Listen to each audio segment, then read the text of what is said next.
Well, it's my great privilege to welcome you to this next session of our National Day of Compassion, where our theme is Deep Connection. My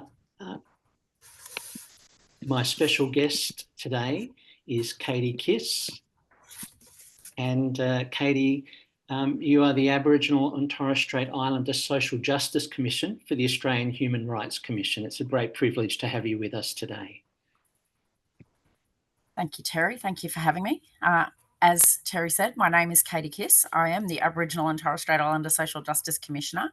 I am a Kaanju, Birri, Widi woman. My country is in central Cape York in far north Queensland on my grandmother's side, and around the Bowen Basin area on my grandfather's side, the Birri Widi country.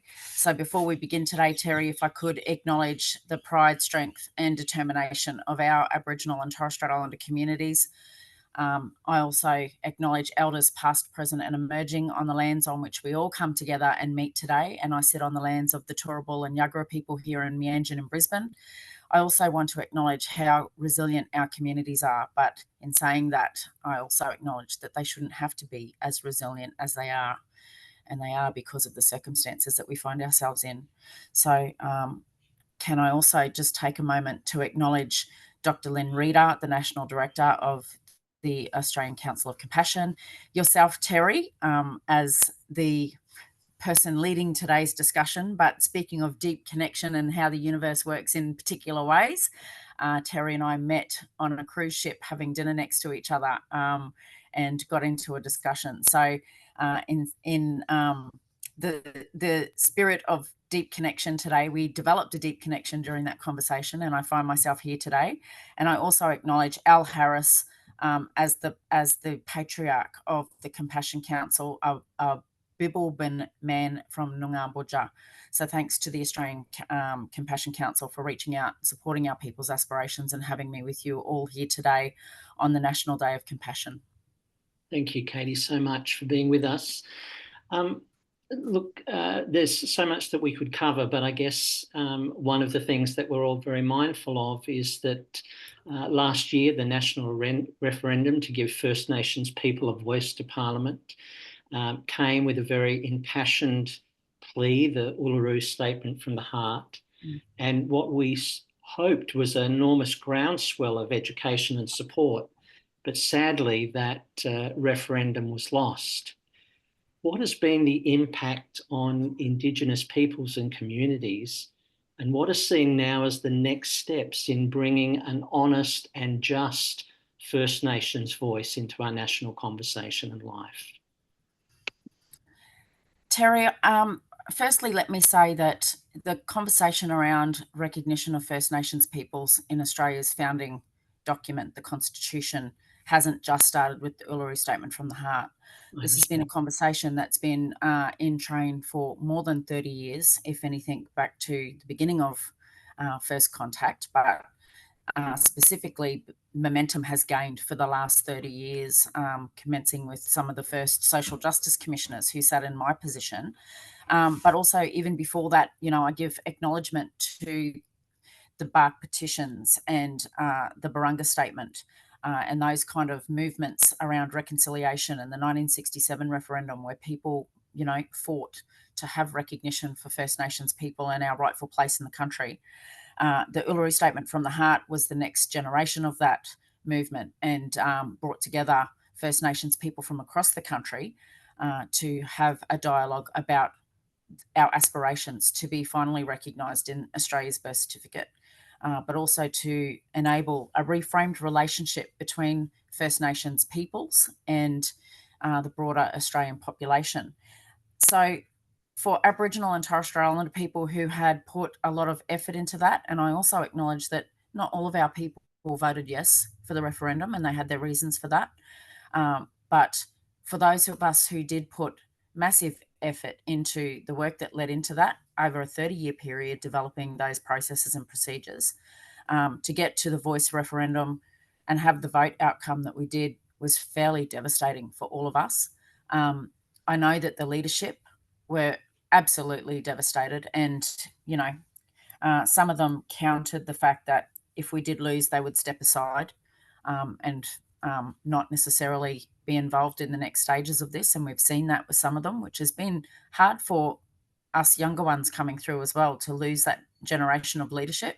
They're still there, but they're not as active as they were. And from an Aboriginal and Torres Strait Islander cultural perspective, we take the guidance and leadership of our elders very seriously in these really important discussions that we take forward.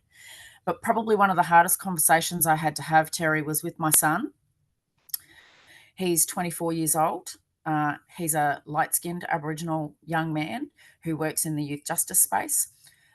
He comes from a family. My family is very active in the Aboriginal and Torres Strait Islander policy space. He's lived with me all his life, so he's had to have me pushing politics down his throat and been actively exposed to a lot of these conversations. And, a couple of days after the referendum vote, he called me and he said, "Mum, how do I do this? How do I walk out into the world every day? How do I go to work? How do I sit in my workplace with non-Indigenous people? I don't know how they voted. I don't know if they want me here. I don't know if they care about me. How do I do this?" So when I sit in these conversations, his voice plays in my head. Yeah. My advice to him, just like my own advice to myself, was you have children that you have to take this world forward for. Mm-hmm. And your job is to make it a place that is culturally safe, welcoming, and loving for them to be walking in, that they can do so in confidence, in security, in pride of who they are as First Nations people. And that was the advice that I gave to my son that day, that, he had a little boy on the way who's now here, and he's the most beautiful little fella. Mm-hmm. But, he now has a responsibility to make sure that the country that that little boy is raised in is a place that's culturally safe, inviting, and proud of being the home of the two oldest living cultures in the world. Mm. So, in answer to your question, there is a very deep hurt in the Australian Aboriginal and Torres Strait Islander community around the voice outcome. The road ahead is not something that is going to be an easy journey. I think, we've had some conversations at Gama recently where the Uluru Statement from the Heart had 3 key pillars to it: truth, treaty, and voice. We call on Australians to stay true to Uluru and the 3 pillars. So voice hasn't come off the table because the voice referendum went down.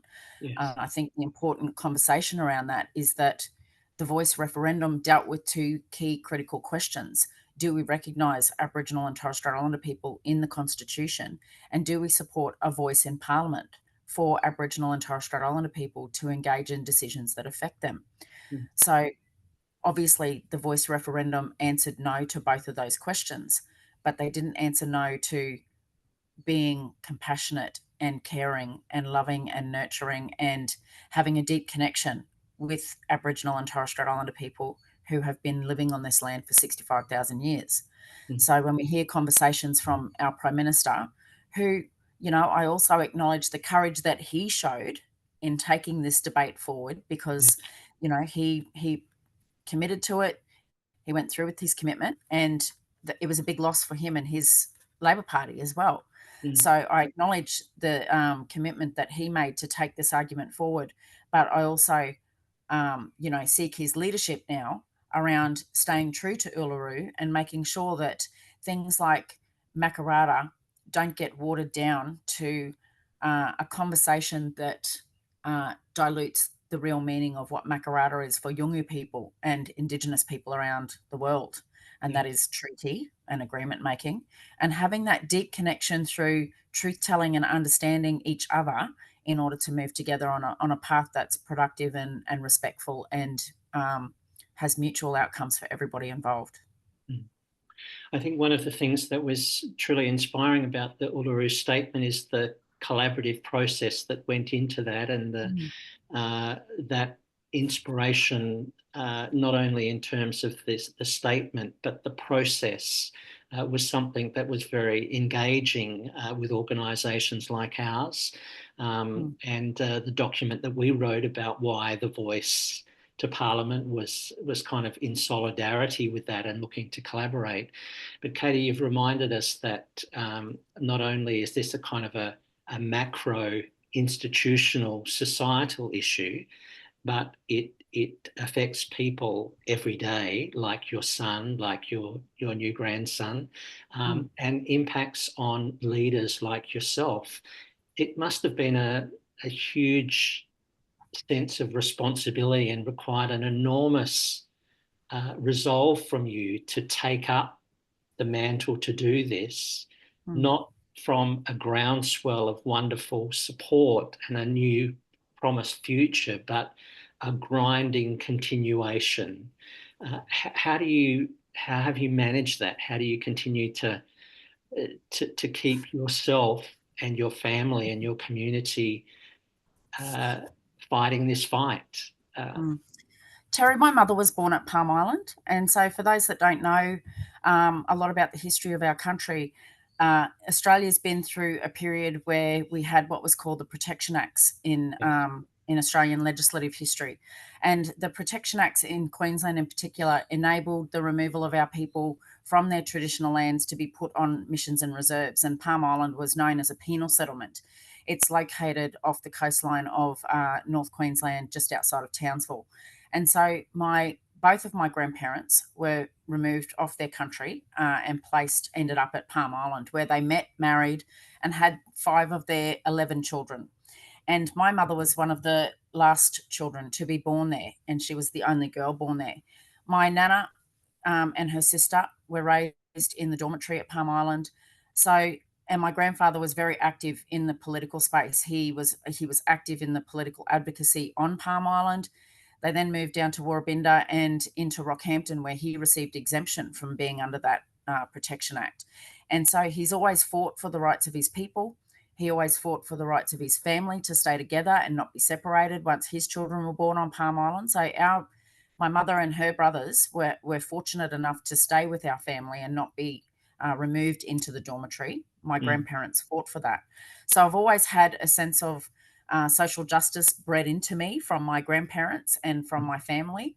But I also became a mum at 17. And so I had children very young, and that sense of social justice really kicked in, being an Aboriginal young person, trying to survive in the world with young children, and trying to create the space for them to be able to be, like I said, safe and secure in the country that they're growing up in, being proud about that.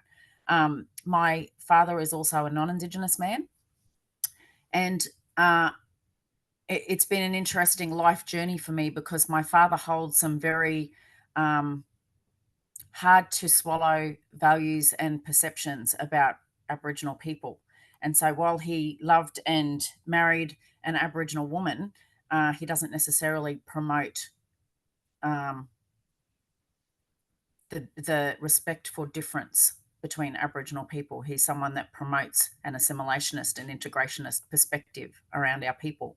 So I've grown up in that extreme racism as well, Terry. And coming through the voice referendum, I, like you at the beginning of this conversation, felt a sense that we had got beyond this, and that we had come to know each other well enough to have the respect to say, yes, it's time. It's time to look in the mirror and face our past. It's time to come to terms with the treatment of Aboriginal and Torres Strait Islander people. And it's time to now give them a voice so that they can have self-determination and make decisions that affect them, without racism, without challenge, without the fight constantly to take the next step forward. And unfortunately, we still see, we didn't get there. We still see that racism in Australia today. And if anything, the referendum has heightened it.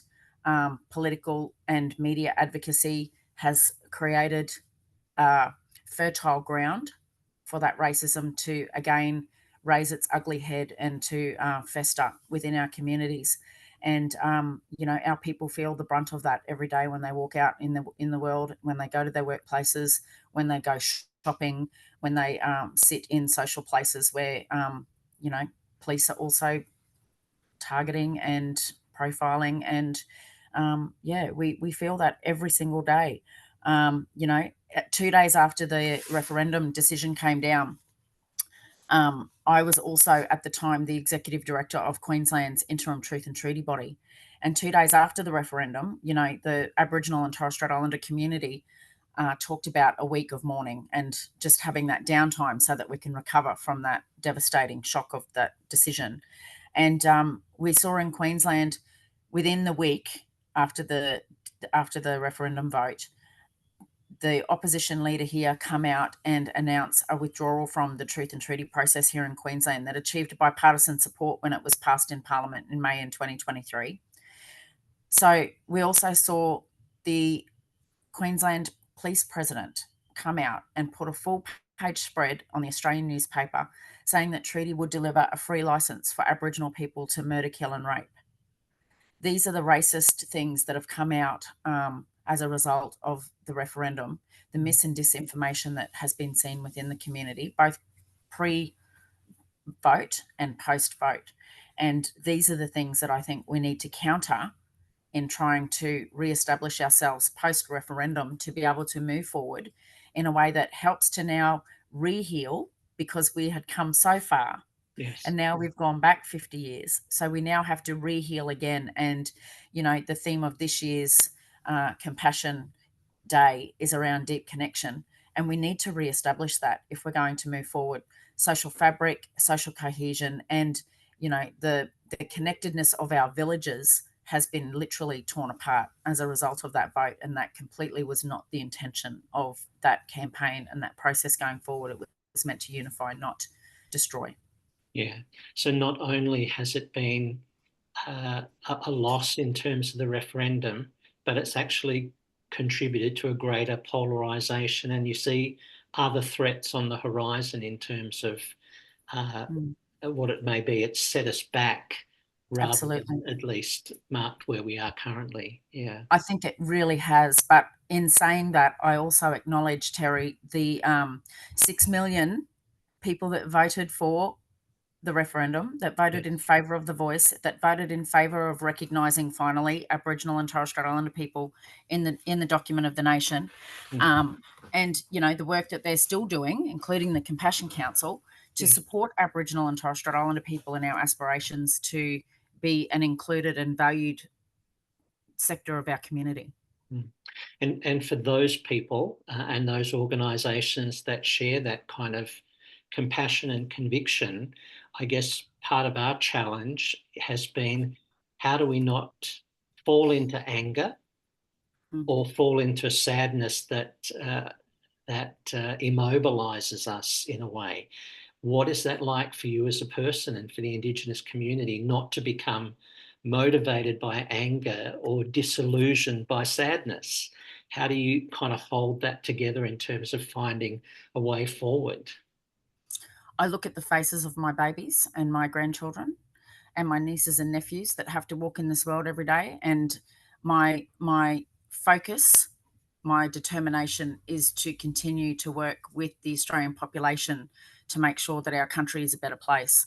And you know, I have a lot of non-Indigenous friends and family who, you know, stand with me every day, who message me daily, that holds me up, and make sure that I've got their support, that they know I've got their support, that I can turn to when I am feeling disillusioned and upset and hurt and have to pull myself back out of that. And that's not very easy to do. And, you know, in my role, Terry, I'm not just dealing with things like The Voice. I deal every day with conversations around our children that are overrepresented in out-of-home care and child safety systems and youth justice systems. And we watch this narrative and political campaigning as we come into election cycles around tough on youth crime and all that sort of stuff. And there's no robust or rigor in the dialogue and the narrative that's shaped around those campaigns that actually gives people facts and understanding around what put those children in the situation that they're in the first place. And,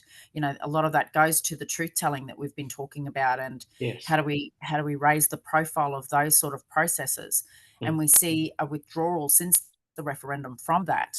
And that sort of frightens me a little bit, because we can't actually deal with things like overrepresentation in incarceration and youth justice and suicide rates that we're seeing without having a truth-telling process that enables the Australian community to understand the historical impact that has led to those outcomes in the first place, and the systemic discrimination and structural arrangements that actually contribute to maintaining that status for our people. So have there been it's any positive steps at all in terms of truth-telling or treaty in other states? yeah. So we are seeing movement across the country. So, as I said, coming out of the referendum, the ground has gotten very shaky in the context of the treaty and truth-telling movements that have been underway. Yes. So, just to give some overview, the truth and treaty process is fairly established in Victoria. Mm-hmm. So we have the First Peoples Assembly down there. They're moving forward with the treaty process, and they're almost at the point of beginning negotiations around their first treaty. So they're fairly well advanced. They're a few years ahead of Queensland and other jurisdictions. But they've also had in play for the last 2-3 years their Royal Commission into truth-telling, the Yurruk Justice Commission. And you can actually go online and listen to the hearings that they hold. And so, government representatives, the Premier has given evidence to that Yurruk Justice hearing. And so you can actually sit and hear and learn about the history of Victoria and the colonisation process that's been undertaken down there, about the impacts and how they've impacted Aboriginal and Torres Strait Islander people's lives, but also the connection of the state, the connection of people within the state. So I think that process has been a really positive one, and it's something that the rest of the jurisdictions are looking to in terms of leadership around how they undertake their processes. As I said earlier, I was the executive director for the interim truth and treaty body here in Queensland. We have an established piece of legislation here in Queensland that received bipartisan support in Queensland's Parliament. Yes. That is on shaky ground as a result of the referendum. We need, the opposition party to really back us in on this and stay true to the commitment that they made in May in 2023 around that piece of legislation. But positively in that legislation, it's the first piece of legislation in Australia that has enabling provisions deriving from the Declaration on the Rights of Indigenous Peoples, Yes. which is the globally accepted international human rights standard that assures and confirms the survival, dignity and well-being of Indigenous peoples globally. So, we have come a little way in Queensland despite our foundations and the shaky ground that we're on, but we need to be able to stay the course and maintain momentum around that. Northern Territory has also got a process that's been moved, but now is unclear as to what the future of that looks like with the change in government there. And of course, we've also seen the South Australian government move forward on a legislated voice to Parliament in their jurisdiction, where they have established their elected representatives. They've got their legislation passed in Parliament, so they're actually moving forward with a voice process. Mm-hmm. New South Wales has come on board recently, and they're about to appoint treaty commissioners down there to begin their conversation around what a treaty process might look like in New South Wales. So it's been an interesting journey. I think at the national level, we actually need to have some national focused principles about what a treaty arrangement would look like at a national level, and some standard principles across the jurisdictions around the values that underpin truth and treaty across the country. But I think given the experience of dispossession, the different experiences of removal practices and Protection Act impacts and all that sort of stuff, we have gone around this the right way. We need the jurisdictional sectors to be doing their thing separately. Our experience in Queensland, for example, is very different to the experience in Victoria. We also have at least 150 nations here across Queensland versus 20 to 30 in Victoria. So they can effectively have their governance representatives sitting around one table, whereas in Queensland, if we were to have a full one treaty process, we've got at least 300 people that we need to sit around that table. So I think we've moved this in the right direction in the right way, but we still have not got a lot of the foundational pieces in place to enable the stabilisation of that process, but also national guidance around the values and foundations that sit. And who could facilitate that national process, and when would you see that happening? After the states have done their work, or alongside that process? I think that can happen alongside the process. I think that's more of a value-based conversation and a treaty framework that enables the states and territories to undertake their processes in a productive way.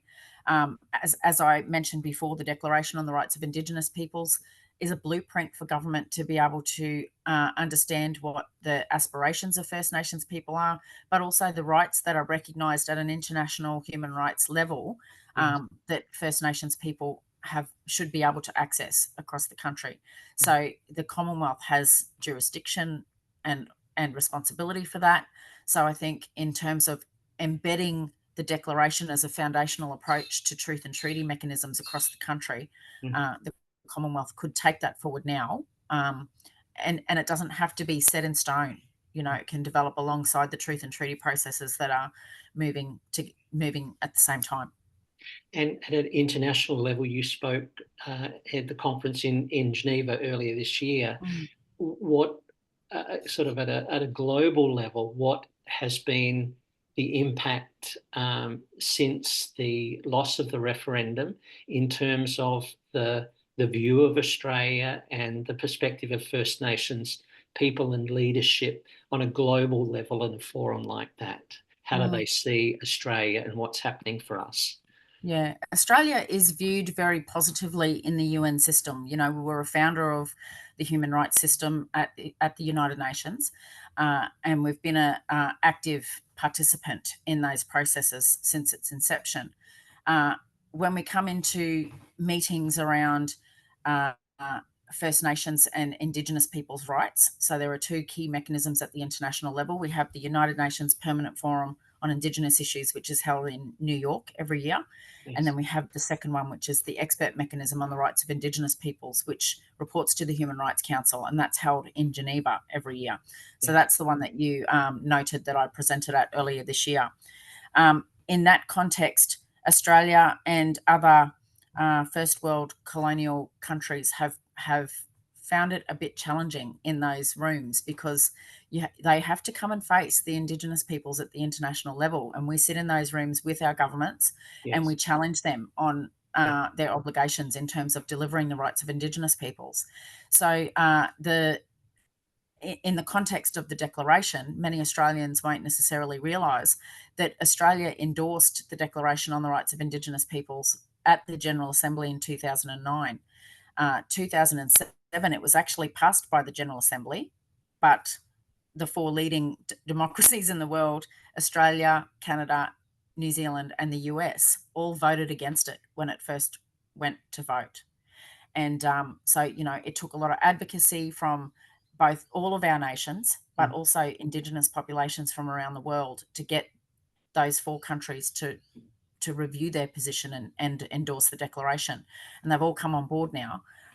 But, it's 15 years since the endorsement of the Declaration in Australia, we still haven't seen any effort to implement it or embed it in our structural arrangements to realise human rights in Australia.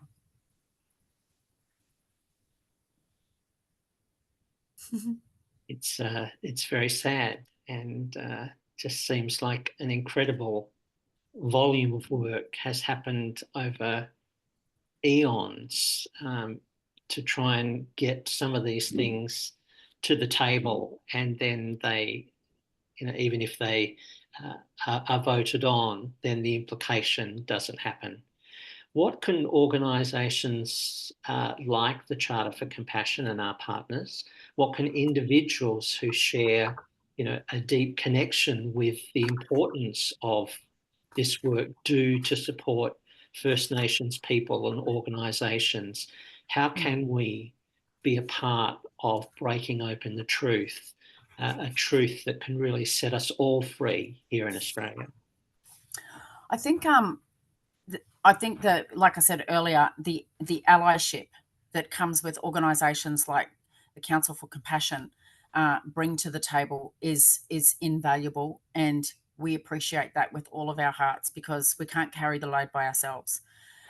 We really rely on our non-Indigenous brothers and sisters to be working with your non-Indigenous brothers and sisters to educate them on the history that has come with 237 years of occupation in this country, and helping them to understand the impact of those 237 years on the lives of First Nations peoples and what intergenerational disadvantage actually looks like and comes from.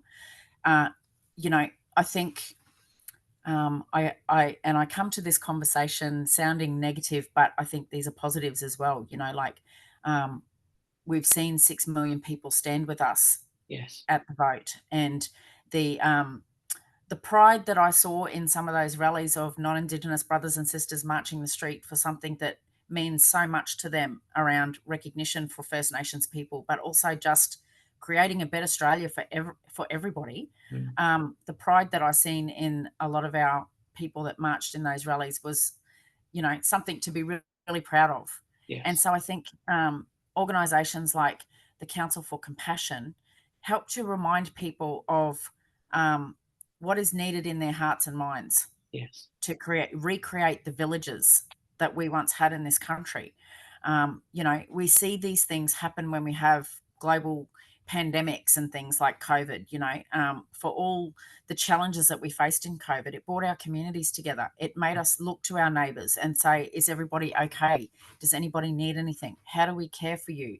You know, I worked in the ministerial office in Queensland here during the COVID pandemic, and watching agencies and watching communities and watching service providers work together constructively and in such a committed way to make sure that people living in our remote Aboriginal and Torres Strait Islander communities in Queensland were protected from the impact of COVID, that we were not decimated by that global pandemic.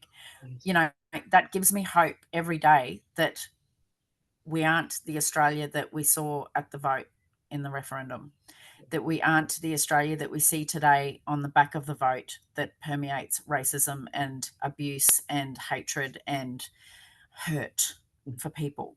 And so where I see the Council for Compassion and other allies working towards is trying to just maintain the momentum and educating Australians about those things, trying to bring them along the journey.